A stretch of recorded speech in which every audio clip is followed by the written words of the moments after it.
Hi, I'm Bryce with Sharp Lawn Care. I'm glad you're here, and while I have your attention, I want to talk to you about a threat to your lawn that you might not be aware of: summer heat. Summer's a great time for Americans. It brings to mind nice weather, long days, road trips, family vacations, and barbecues with friends and family.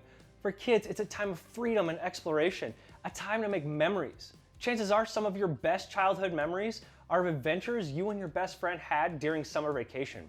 You might even recall some cherished summer romances that seemed as sweet as summer itself. But the grass on your lawn doesn't enjoy summer as much as you do. Now you might be thinking, after the long cold winter here, isn't summer just what the lawn needs? Isn't the warm weather good for it? Well, yes and no. Yes, your grass grows well in warm temperatures, but it doesn't do well in hot temperatures, and the Midwestern summer is a hot, sunny one. Fall and spring are great times for your grass to grow, but summer temperatures can actually kill it unless you're taking proper measures to care for your lawn, or if you have pros like Sharp Lawn Care, take care of those worries for you.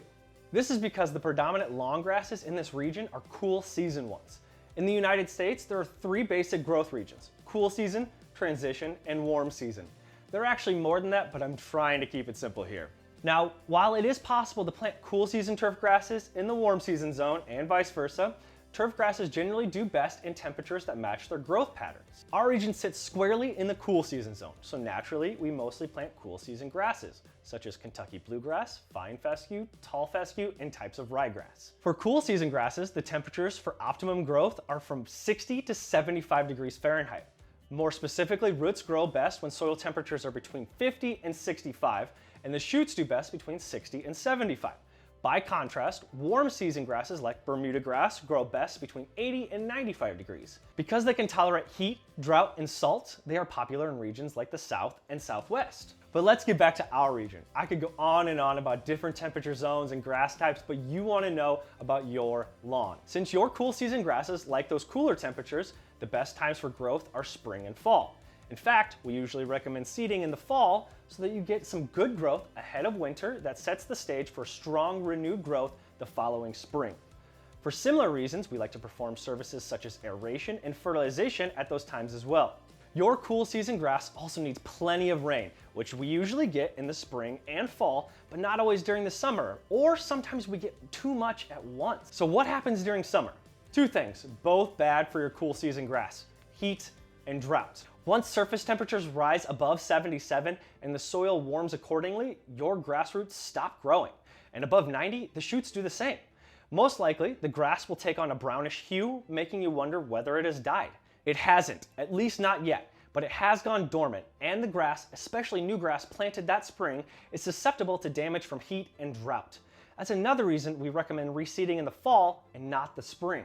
With proper irrigation and other management techniques, your lawn will recover. Without them though, your grass can die. It's not just the visible shoots you have to worry about, it's the roots as well, which can die once the soil temperature reaches 85 degrees. Consider that the average daily highs for July and August in this region are in the mid-80s, with many days hotter than that. And that's just the beginning of the trouble. Once your grass dies, you get bare patches. Guess what likes those bare patches? Weeds and pests. Weeds take over bare patches and spread to healthy areas. Pests come in two varieties: insects that like to eat your grass and insects that like to bite and sting you. Quite suddenly, your lawn becomes a real mess and a very expensive one to clean up. So what can you do about this? To begin with, you can monitor the soil temperature. The best way to do this is to use a soil thermometer, but if you don't have one or can't get one, you can research some basic information regarding soil temperatures versus street and surface temperatures. For example, in August, if the street temperature is 100 degrees, the soil temperature will be about 75 degrees. To be honest though, if you don't have a soil thermometer, it's better to have a professional service like Sharp Lawn Care evaluate soil temperatures and make recommendations for care. Beyond monitoring temperatures, there are three basic parts to protecting your cool weather turf during the summer: irrigation, mowing, and fertilization. Let's look at each of those separately. Your instinct might say to water lightly and frequently. Keep it cool, but don't drown it, right? Actually, the opposite is true. When you water lightly and frequently during times of heat stress, the moist zone is shallow and so are the roots.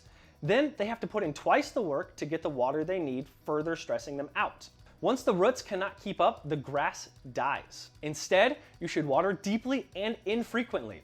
This lets the roots grow deeper. It also helps the grass conserve sugars that it needs. Water the grass early in the morning. The ideal time is before sunrise. Temperatures are coolest then, so less water evaporates and more gets into the soil. Watering in the late afternoon or early evening in summer can actually cause harm because it locks down heat into the soil and creates more stress on the roots. Like people, plants have a harder time cooling off the higher the heat index is. So water when humidity is low if you can, and avoid extra watering when humidity is high. It does not help.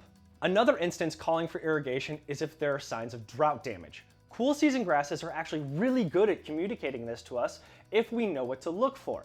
Common signs are pale blue-green color to the grass, footprints staying around, and hard soil surfaces. Extra irrigation can be necessary when conditions are very windy or temperatures will be above 95 degrees. In these situations, you can lightly sprinkle the lawn multiple times between 11 a.m. and 2 p.m. This cools the grass and keeps the surface from overheating. Only do this under these conditions or you will run into the problems associated with frequent light watering. An automated, programmable sprinkler system really makes all aspects of the watering a lot easier, and we're happy to recommend an installer for you. That's irrigation in a not so small nutshell. Now, what about mowing and fertilizing? They're a little simpler to cover. For cool season grasses, we recommend mowing once a week and keeping grass length between 4 to 4.5 inches during the summer. Undercutting or cutting too short can scalp the turf, which reduces the health of the turf and invites weed growth. In addition, it provides less protection for the soil from the heat. Keeping grass the right length helps the soil stay cool, keeps the turf healthy, and deters weeds and insect pests. Regarding fertilization, Sharp Lawn Care recommends treatments in spring, summer, and fall. The summer treatment helps continue spring growth and supplies essential nutrients for the grass during the time of year it needs help the most. There are a couple of other things you can do. One, you can use kelp-based amendments to improve or rebuild your soil. These organic materials also increase root growth and they improve color, density, and hardiness. You can choose to plant tall fescue. Of all cool season grasses, it is the most tolerant to heat and drought. I really appreciate you've stayed with me this far. By now, I hope you have a good understanding of why summer is so hard on your cool season turf and what you can do to protect and repair it. With proper knowledge and care, you can keep your lawn healthy, and a healthy lawn with thick, strong grass is the best defense against weeds, insect pests, and disease. If conditions worsen though, or if you just don't want to take all of this on by yourself, summer is not, after all, the most pleasant time to be out mowing and doing other yard work. And besides, your time is valuable.